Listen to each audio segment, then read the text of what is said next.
ในวันนั้นผู้ฟ้าเพิ่นไปให้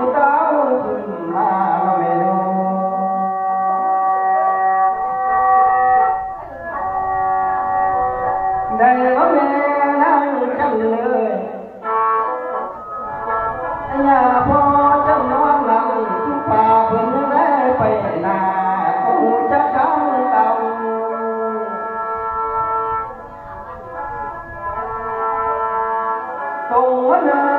อนี้เกี่ยวกับเขาฟ้าใหม่ผู้จังทางทะเล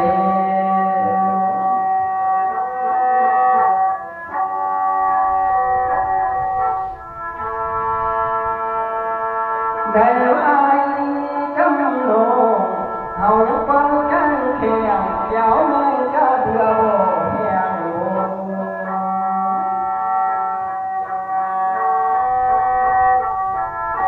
พร้อมกันก่อนกันเสือปล่อยไปยามเป็นน้อง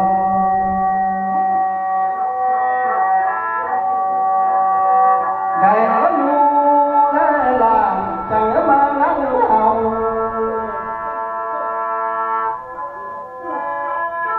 เพื่อเป็นลูกและเต่าจังได้นั่งนั่งพี่น้องไปอ้อยมาพึ่งเจ้า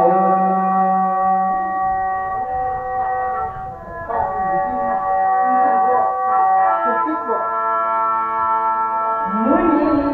ขันละหมอลำหน่อยล่ะคอยเชิญทั้งเสือตั้งแต่โบเมื่อในเจ้าลืม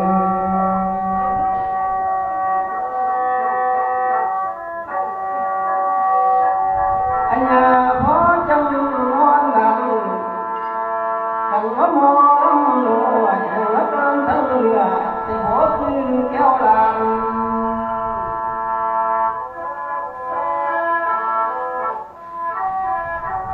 น้ำมินยามเจ้าได้ว่าต้องฟ้าทางเจ้าล้อมาเรือนทะเล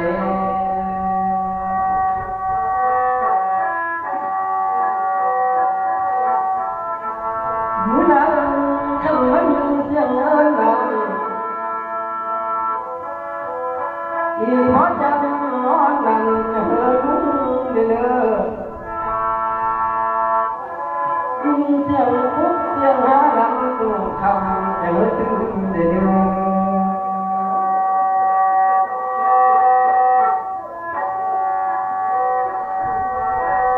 คอยเสียงมาแล้วได้อดยานเจ้า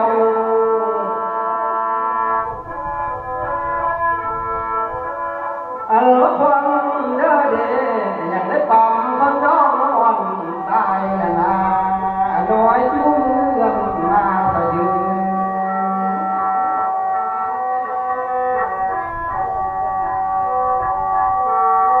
เพื่อจะมาน้ำคอยเสียงฟ้าเมาลาย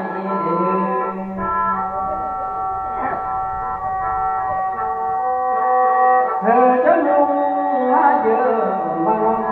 ทำไมหมอลำโม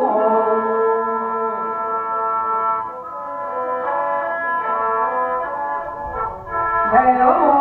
งเท้าก็เจียงจ้องโจงถึงผู้วิญญาณเจ้านา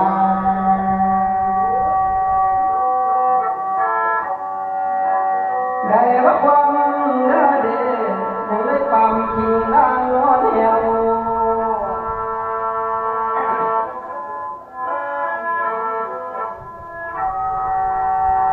ขันละซุ่มคนเจ้ายังได้ไปก็เสียวน้ำมูกลงพรหน่วยจุ่มเงินมายืน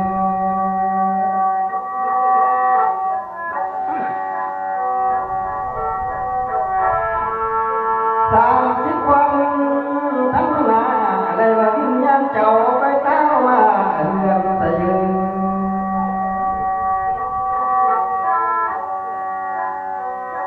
50 วันทั้งหลังวิญญาณเลยเจ้าก็ขึ้นมาบาน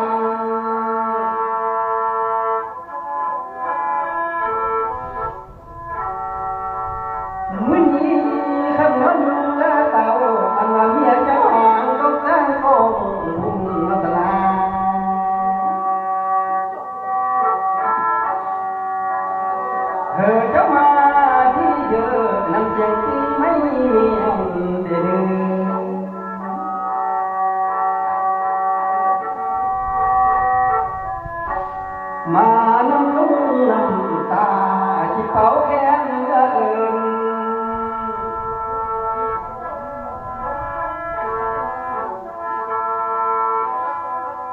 มาลำมองโดยคอยเต้าเฮือนนี่นา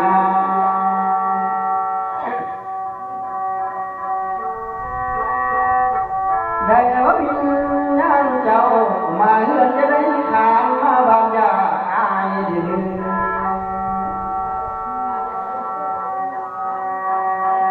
เธอจะมาที่เยอะมานำของน้อยดำนานำตะเข้าน้อยน้อย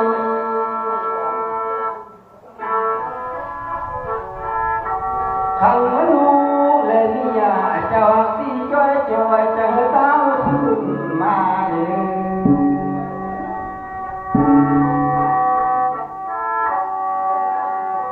อยากจะมีงานเจ้าหากกับไกลไปเป็นนกน้อยจะเนื้อพี่ในเจ้าเดิน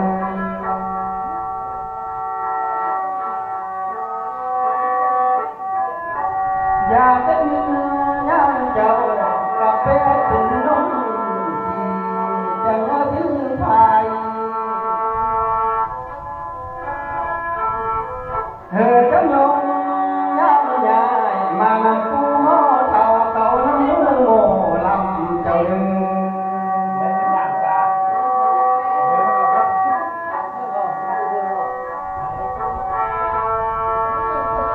เธอจะมา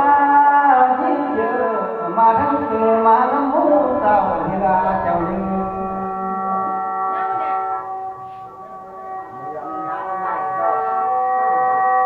ได้ว่าวิญญาณพอจะนอนหลับ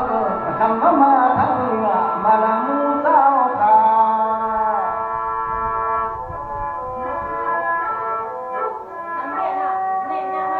เห็นเจ้ามาแต่เต่าไปไต้นวลมายืน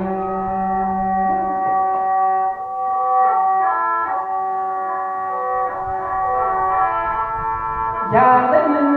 งานเจ้าแต่ถึงเป็นแค่โคงหน่วยยุ่งสันมาแต่ยืน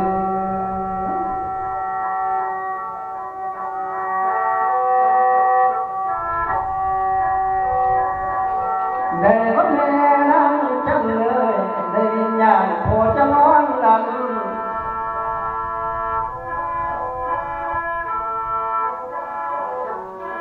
อยากได้วิญญาณคนหน้าไปดำมองน้ำมาหรือว่าวิญญาณเจ้าอาจจะไปเอาตาน้ำมูกยังจังตะโบ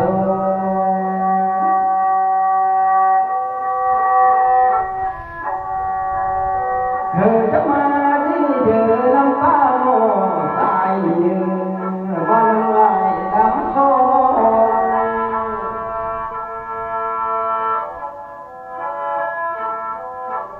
หมกแขนก็ชื่อโจเอาวิญญาณเขาจะนอนหนังไปเต้าว่าเรือนตะยืน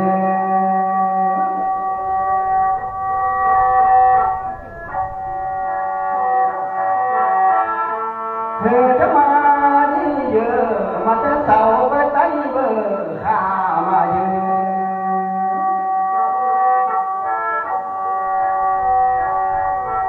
ได้มาทางหน้าคอยไต้เบอร์เขา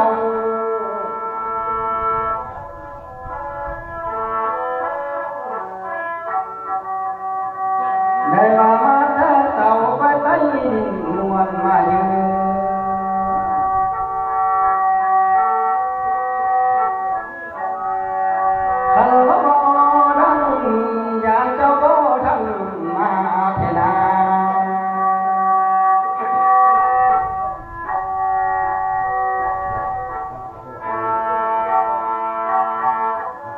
ได้ว่าวิญญาณเจ้าเป็นหูหลงเป็นซึ่งกวางตะโบเธอจะเรียนรู้บ้างนะคุณกวางฟังให้เรา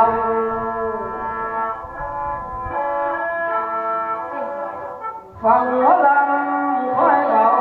ที่ได้รับน้องหงเลยเราพ่อมาเรือนทะเล เ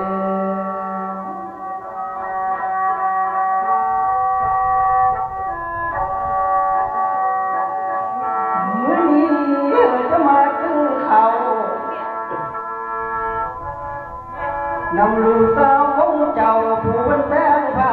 นายทะเล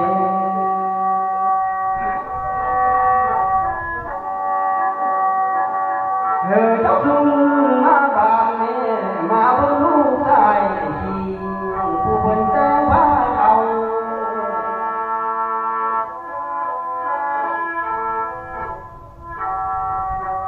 เจ้ามาที่เยอะมาเบิ่งเมียลูกและเต่าผู้เป็นแสงกองทางเจ้านา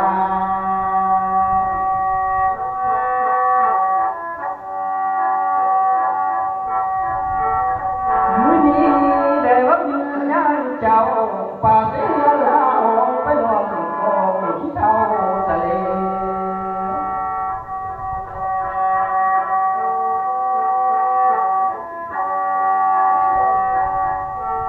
ป่าเส้นลูกและเมียลางใส่ลูกเต่า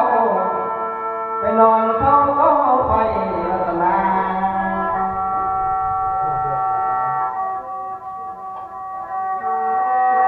เจ้ามาที่เยอะมาเฮือนจะได้ขามมาบ้านจะได้หายเด้อ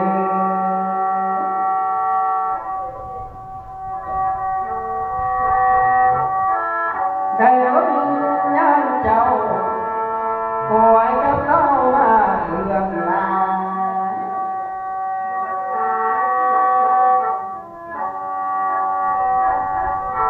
วิญญาณจะได้ขามเต้ามาบ้านต้องเจ้าอย่าอายรัตนา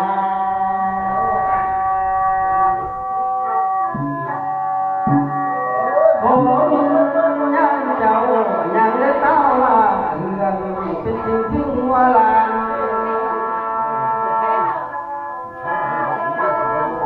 คนเจ้าเต้ามาบ้านยังแน่ว่ามายืน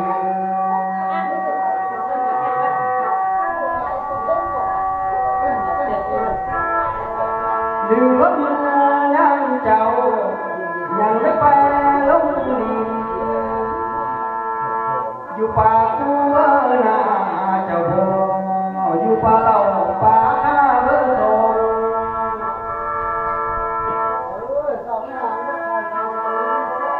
หรือว่าวิญญาณเจ้ายังไปน้ำพีและโลกผู้เป็นเจ้าเมืองผู้โบ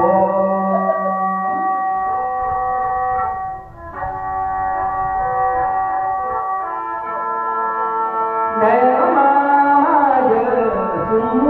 วิญญาณเจ้า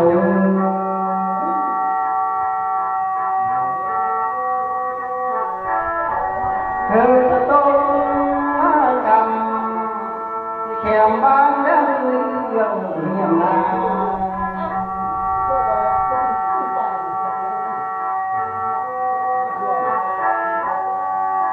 จะต้องมากำที่แก้มเมืองเด็ดอ่อน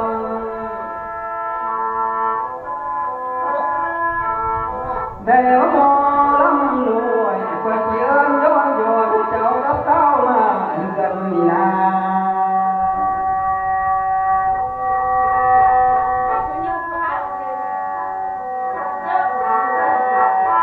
จะต้อง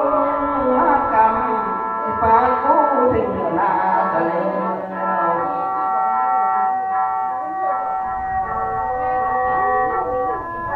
จะต้องมากำนาฟ้าเหล่าฟ้าหาได้บ้าน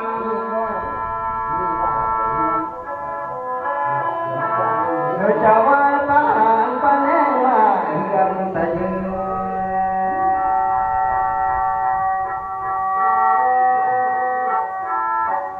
หรือว่ากันบ้านนั้นยันเข้ามาเท่าใดยังได้ไปเรื่องกรรมโมน้ำห้องเบจีสงบอย่างแต่คำเวรมีที่บาปกำน้ำตรง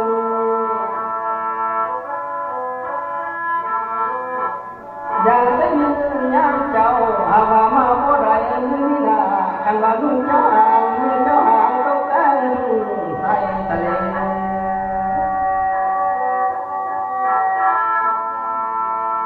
ได้ว่าเมียเจ้าห่างสายทุ่งลงมาปล่อยวิญญาณหนึ่ง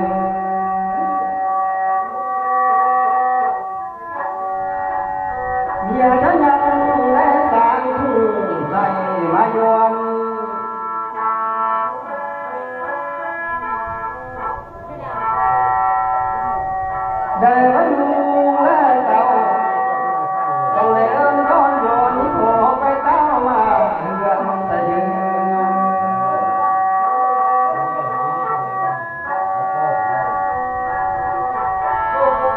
เธอจะต้องมากำเนิดเจ้าเนื้อเพื่อนลูกเจ้าเมียเจ้าทางแป้งบุญทานนี่นา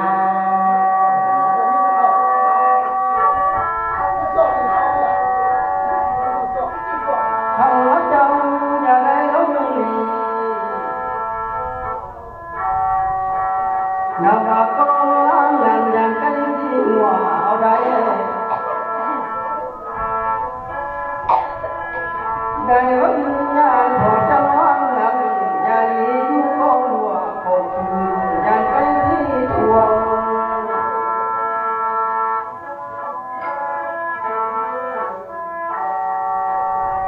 เธอจะยังก็มาเยอะเธอจะยังปล่อย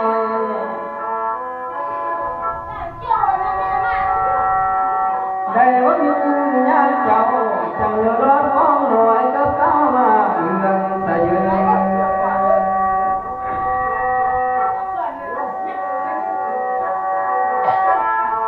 เขาจะมาหัวนิ่งเดียวอันว่านุ่งนั้นเจอเพิ่นรู้ยังยาเมื่อเดือน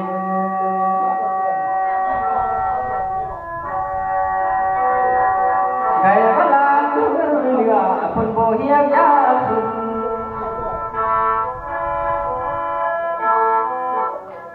เจ้าผู้ตายไปแล้วศพปาที่เป็นน้ำพง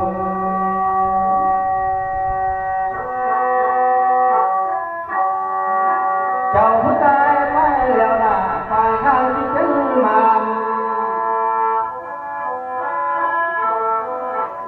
เธอจะเว้นเจอที่จริงยังคู่เจ้าจริงยังคนหนึ่ง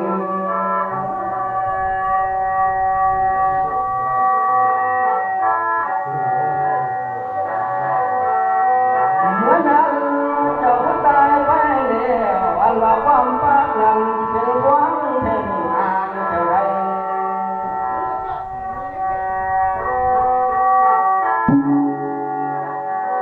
อยากว่าป้าเจ้าเป็นการแต่งกาย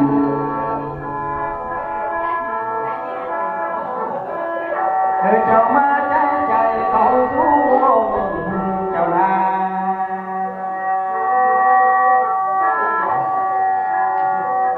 เธอจะมาที่เยือน้ำคงไว้ดังเจ้านานำอันไว้มวล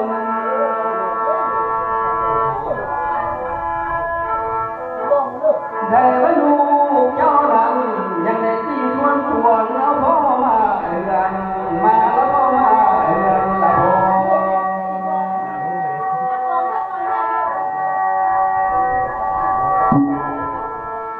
ขันจะมาหวนเดียวหวยตั้งย้อนย้อนไปเรือนต้นจ้อยจ้อย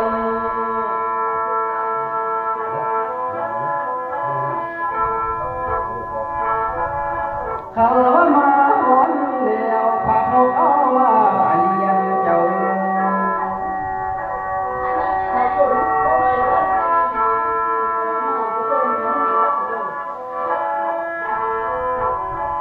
ได้มาหวนเดียวเห็นกันถึงกันเทียนนาความก้าวลงมาในเธอเจ้านางพนังลอยอยู่เล่นเจ้าสาวได้ผู้ต้องมาเลี้ยงนา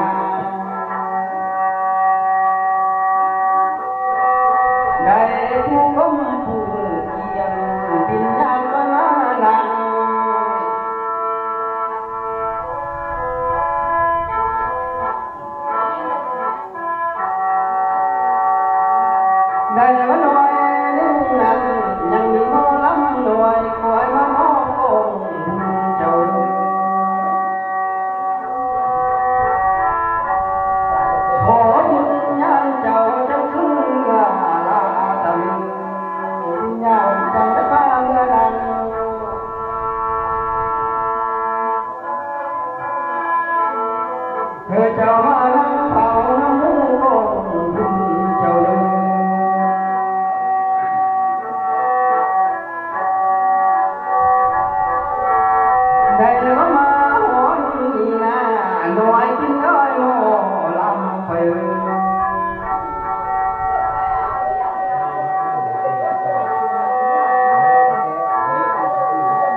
ไว้ในนางลา